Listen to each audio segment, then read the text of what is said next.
Hi, in today's tutorial I'm going to show you how to create a sprint on a Jira website. So first of all, just go open your browser, type Jira and hit the enter button. Sorry, not this, just Jira and hit the enter button. So of course you would like to ignore this ad and just go here to the first one, which is Jira software. So of course when you go here, just go and click at Jira software, of course, and you will be like right here. So from here you'd like to go and log in into your account if you do have an account, but if you don't, you would like to create your account, you can even create your account with a Gmail account if you don't want to go through all the boring of creation your account steps. Then just go here and click at this, and from here you'd like to click at Jira software.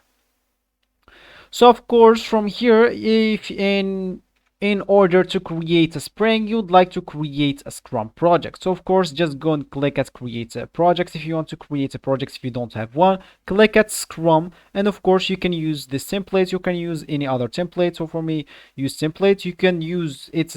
Is it a team manager or company managed? Choose whatever you want, and then just give it a name. So I'm just name it whatever and click at create project.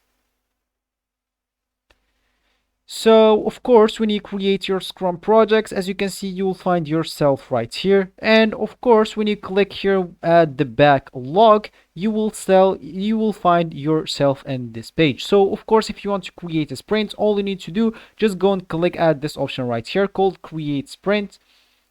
And as you can see, now we have this is just the key of our name, which is like whatever, and that's our spring one. Of course you can add some dates, you can even edit the name of it, edit the duration, the start date and date, sprint goal, and click at update if you change anything, but otherwise just click cancel. So this will be actually for this tutorial. I hope you like it. Thank you guys for watching, and goodbye.